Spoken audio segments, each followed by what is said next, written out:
Good afternoon and welcome to the podcast.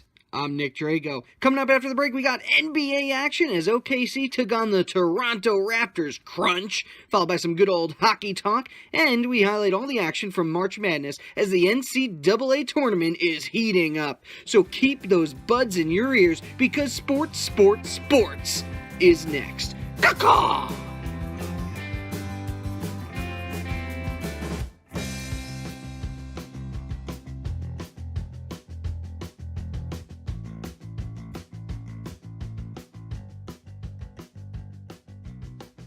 And welcome back. So I'm sure you're curious about the noise currently filling your ears and what exactly it may be. My name is Nick Drago, and I love sports. So much so that I created this podcast called Sports. Ironically, the thing my friends would say whenever I wouldn't be quiet about the world of professional athletics. Now, our goal is to provide you with more of the facts and less about the opinions. Since we're just getting started, bear with me while I get through the first few weeks of making a podcast that we can all hopefully enjoy. Now, enough about me. Let's get into some action. I'd like to start with highlighting my NBA game of the week, the Toronto Raptors taking on and losing to the Oklahoma City Thunder. Final score being 132-125. Leading scorer for the game was Russell Westbrook with 37 on the scoreboard and a triple-double. With all the questions about the Thunder's big three of Anthony, George, and Westbrook, a game like this puts their doubters in their places as they move up in the standings. This marks the 43rd win for the Thunder and their 6th in a row. Speaking of the standings, let's take a peek at where everyone currently sits as of recording this podcast. The Rockets are in first at 55-14. That's 2.5 games ahead of the Golden State Warriors with a game tonight against Minnesota. Number 3 is the Trailblazers, blazing a trail to home court advantage in the first round, but OKC is a game and a half behind them. Jazz, Timberwolves, and Spurs all tied for 5th, and just barely sitting at number 8 is the Pelicans, who only have a half game from 5th place. Sitting just below the playoff line is the Clippers and Nuggets, with the Lakers in that awkward limbo where they haven't quite been eliminated, but they aren't close to making it. Kings, Mavs, and Grizzlies, and the Suns have all been eliminated. Now let's look at the East, where the Raptors are number 1 at 52-18, 4 games ahead of the Celtics. Cleveland, meanwhile, has been on a free fall, winning only 5 of their last 10, and are now tied with the Wizards and Pacers for 3rd place. In 6th is the Process, the young guns in Philly, having a surprisingly successful year, coming in at 7th as the Bucks, and 8th goes to the Heat. Now the separation between the Heat and other non-playoff teams is 6.5 games. Pistons and Hornets have quite a hill to climb. Then behind them are the Knicks, who have been tanking since the loss of Porzingis. Bulls sit a game behind them, and then the eliminated teams include the Nets, Magic, and the Atlanta Hawks. Moving on to some other big games that occurred this past weekend, the Rockets have been dominating the West all season to everyone's surprise, and may even be able to dethrone the Warriors as the league's best. Now, the tandem of Chris Paul and everyone's favorite beard, James Harden, combined for 43 points while squeaking out a 6-point victory against the Pelicans on Saturday. It was a close match until the very end of the second quarter, and since then, the Rockets never looked back and won their 21st game in 22 days. With a midweek loss versus the Spurs, this puts NOLA losing 4 of their last 5 after 10-game winning streak the weeks prior. Currently in 8th, they are still set up for playoff success. Now, the Golden State Warriors are beginning to look very vulnerable. Steph Curry has missed 4 games with a right ankle injury. Klay Thompson is looking at being benched for the next 7 games with a fractured thumb. And now, as of Friday, Kevin Durant is out for 2 weeks following the diagnosis of a rib fracture following an MRI this past week. Now, as we mentioned early on, this team is really close to number 1, Houston, in the standings. And now with their top 4 players, it'll be interesting to see how this team handles the rest of the season.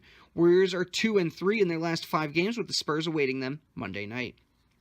Playoff time in the NBA can be a trying experience if you aren't one of the top seeds. The inequality between number 1 and number 8 in each conference is massive, leading to a minimal number of upsets and the same teams or players in the finals almost every season. I'm looking at you guys, Warriors and Cavs. The other inequality between the East and West is also evident by the product on the court. The NBA solution, a 1 through 16 seeded playoff system with no conference boundaries.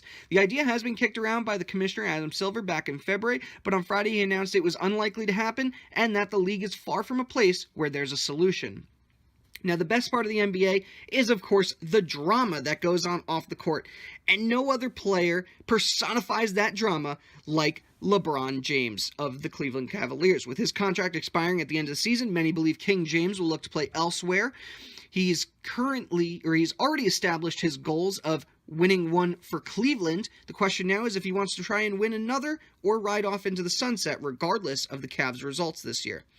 Thus far, leading the pack are his hometown Cavaliers, Los Angeles, a town he currently frequents and owns property in, or Philadelphia, a team with all the cap space and young talent he could ask for. So, want to weigh in? Send your thoughts to sports3xpodcast@gmail.com. We'll continue to discuss his options and more as the season and postseason continues. Whew. Okay, let's take a short break. When we return, it's hockey time. The Caps took a trip to Philadelphia to play the Flyers. Kucherov continues to make Tampa look good, and we cannot forget about March Madness. Sports. We'll be right back. Hello, I'm Nick Drago, executive producer and host of Sports. As you can see, we don't have anyone to fill our current ad space, which is a real shame. If you have some kind of advertisement you want on the air, contact me directly at sports3xpodcast@gmail.com. At this point, we will literally include anything you want on the air within reason. And since we don't have a large number of subscribers, I'm willing to do it for free. So remember, that email again is sports3xpodcast@gmail.com. Contact us for more, and let's get back to the show.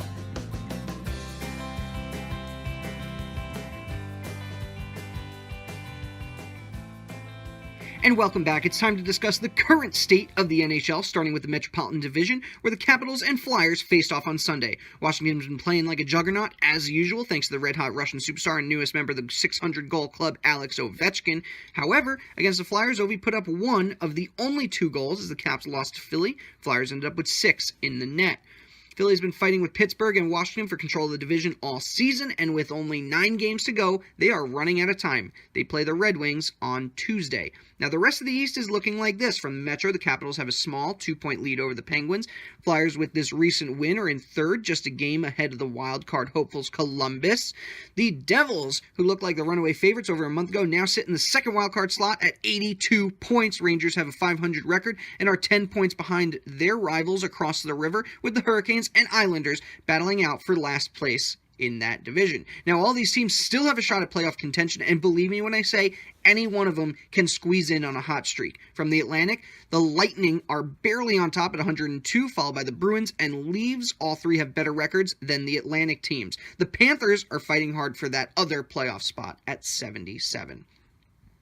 And looking at the West, Nashville is the only team that's clinched a playoff spot at 104 points. They sit just above the Jets and Wild, with the Avalanche grabbing the top wildcard spot. Stars tied with the Ducks in the Pacific for the other spot. Plus, the Blues are looming, and the Blackhawks, well, we're not even going to talk about the Blackhawks' disastrous season. In the Pacific, viva Las Vegas, as the Golden Knights are in first at 97, and the Sharks are 8 points behind them, with the Kings on the edge of qualification. We already mentioned the Ducks are tied with the Kings. That's at 84 points. Flames looking to close the gap as well. Playoff picture now looks like this, with the Lightning playing the Devils. Bruins would get the Maple Leafs right off the bat. Capitals would draw a ferocious Blue Jacket squad looking to avenge last season, and the Penguins and Flyers would face off in a battle for Pennsylvania bragging rights. In the West, Nashville would get Colorado as the Music City meets the City in the Sky. Jets and Wild facing off in the NHL's coldest cities. Vegas would get to take on Dallas in the All-Desert Series, and the final battle for California as the Sharks would draw LA. Playoffs begin in April, with each team playing their last 10 games over the next month, so buckle up, baby, because the second season is coming soon. One of the other potential matchups to be played could be Boston Bruins and the Tampa Bay Lightning, both of which went toe-to-toe this past weekend. However, the end result was unexpected. Bruins jumped ahead 3 minutes into the game with a goal off the stick of David Pastrnak and never looked back, leading with a final score of 3-0. Torrey Krug was all over the ice, getting an assist in all 3 Boston goals. The Brew Crew now leads the season series 2-0, with 2 other games planned before the season ends. Now, when the NHL realigned in 2013, it changed the face of the league forever. First, it allowed the Red Wings and Blue Jackets to move into the East, cutting down the massive amounts of West Coast road trips, and which both of those teams had to take. It also took 2 teams out of the Western Conference, bringing the number to 14 instead of 16 as the East now had. Winnipeg Jets were moved to the West, and the playoff format was dramatically overhauled. Now, the NHL has decided to expand to 31 teams. That allowed Vegas to enter the league and left one more vacancy for an expansion team. Quebec's bid was denied, in part to avoid another realignment, and Seattle's bid was recently submitted. Now, since that application was placed in the laps of the NHL, Seattle fans have been running to purchase season tickets. In fact, 25,000 deposits were made in the first hour of availability. It's safe to say the NHL could be returning to the first American city to win the Stanley Cup very soon. By the way, that was the Seattle Metropolitans in 1916. And in 2013, Ilya Kovalchuk left the New Jersey Devils in order to return home and become the best player in the KHL. But it appears that life in St. Petersburg has become a little bit boring to the former NHL star. Kovalchuk has announced that he will accept offers from NHL teams following his current season, saying that he'd like to win a Stanley Cup so he can match his current teammate Pavel Datsyuk, whose resume includes an Olympic gold medal, a world championship, along with the 2 cups he won as a member of the Red Wings in 2002 and 2008. Kovalchuk, at the time, was one of the most prolific scorers in the NHL. At 29 years old, he already amassed 417 goals and over 800 points with the now defunct Atlanta Thrashers and New Jersey. His leave surprised many, including the Devils that had signed him to a 17-year, $102 million contract in 2010. So it's going to be surprising to see what that scoring machine can do when he returns at the age of 34. And right now, Nikita Kucherov remains the leading scorer in the league with 91 points overall. Ovechkin leading goals at 42. Evgeny Malkin, meanwhile, is hot on their tails as he puts together an incredible season for the 2-time defending champs in Pittsburgh. Also, keep an eye on the youngster Connor McDavid, who's trying to push the Oilers back into relevance. Meanwhile, the Blues' Carter Hutton is leading the charge in goals against and save percentage. Okay, friends, I'm going to need one more break before our big finish. Still to come is our NCAA tournament recap. Is Tiger Woods out of the woods? And we highlight our athlete of the week. Sports. We'll be back shortly.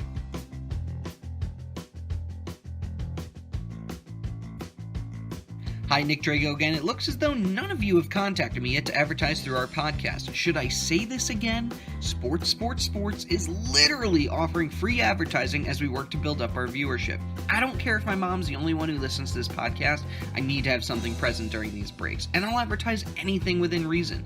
So if you or a friend would like to have your advertisement present on our show, please contact me at sports3xpodcast@gmail.com. I'll be waiting patiently at my computer. Welcome back. As usual, the NCAA tournament has been living up to its March Madness moniker. Did you happen to catch all the action these last few days? We did, and it was awesome. Looking at the bracket, we see most of the Elite Eight is set as of this recording. Texas A&M pulls off an upset of UNC today. They draw Michigan, coming off a buzzer beater to top Houston. Gonzaga is also in the next round, taking out Ohio State. And Syracuse, a team no one expected to be here, proves that they belong, and they took out Michigan State and TCU this weekend. They'll match up with Duke on Friday. Kansas is also in after beating Seton Hall. Purdue survives Butler. Texas Tech survives Florida.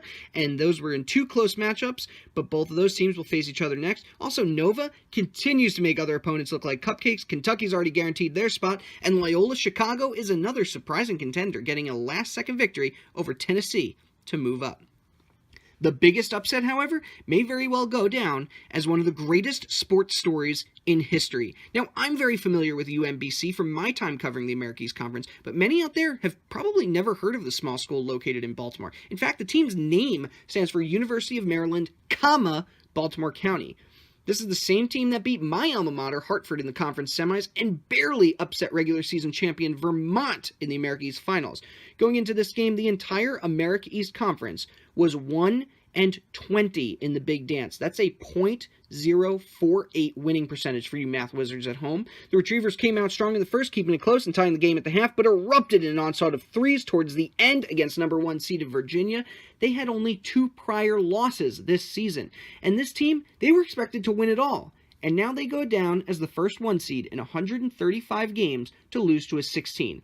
I, for one, would like to give a very special caw to UMBC for representing the America East Conference. Now, this was quite a week for the NFL as free agency both began and exploded at the same time. The biggest signing was no doubt the Vikings taking Kirk Cousins for 3 years, $84 million. Cousins has over 16,000 yards, 99 touchdowns in his career with Washington. Only time will tell if he can repeat that success in Minnesota. The other big signing of the week includes Sam Bradford to the Cardinals, Isaiah Crowell, Teddy Bridgewater, Avery Williamson, and Trumaine Johnson to the Jets, also Case Keenum to the Broncos, and Allen Robinson going to the Jags. In 2008, Tiger Woods came within 4 major victories of the Golden Bear Jack Nicklaus for the title of most major tournament victories. At the time, no one would have expected the severe decline of one of the greatest athletes on earth. Here we are 10 years later, and Woods has yet to win another major. Putting his off-field issues aside, Tiger hasn't come close to the player he was a decade ago. However, this past weekend, when he took second at the Valspar Championship, fans and opponents alike took notice. He also finished 5th this weekend at the Arnold Palmer Invitational, eventually losing to Rory McIlroy. With the Masters a few short weeks away, Vegas odds have Tiger as the favorite. Does this mean the Tiger is out of the woods? Well, we'll be finding out very soon. Now, I graduated from a fine institution, the University of Hartford, as mentioned earlier, a Division I school that gets no love for being in a smaller conference. I hope to rectify that on a week-by-week basis with a quick blurb highlighting the University of Hartford Hawks. Earlier this week, their men's basketball team played its second ever postseason tournament, the CIT. Hartford's first game against San Diego was mostly disappointing, with the Hawks ultimately losing thanks to a score of 88-72. Jason Doon and J.R. Lynch were the leading scorers for the Hawks at 14 points apiece. With this, their season ends with some hope, as next year, Hartford's basketball team put up a very good season, ranking 3rd in the America East, behind Vermont, an eventual champion and tournament upsetter, UMBC. Moving on to another segment of the show, the announcement of our Athlete of the Week. This segment highlights the efforts of someone special from the sports world that deserves a little praise. This week's athlete is none other than Mikal Bridges from Villanova. The 6'7", 210-pound machine has been a major attraction for the Wildcats all season. While he was a major part of the championship team 2 years ago, this season Bridges has 18 points per game and led Nova to a 30-4 record going into the tournament. Now, Bridges is a native of Philadelphia and went to high school in Malvern, PA, just a hop, skip, and a jump away from Nova Nation. He was named the first team All-Big East and was the Big East Tournament MVP this season. We here at Sports wish Mikal the best as his team tries to win a second championship in 3 years. And Mikal, your Athlete of the Week trophy is sitting here in their studio. So if you're willing to come and pick it up in person and be on the show, well, then that would be just fantastic.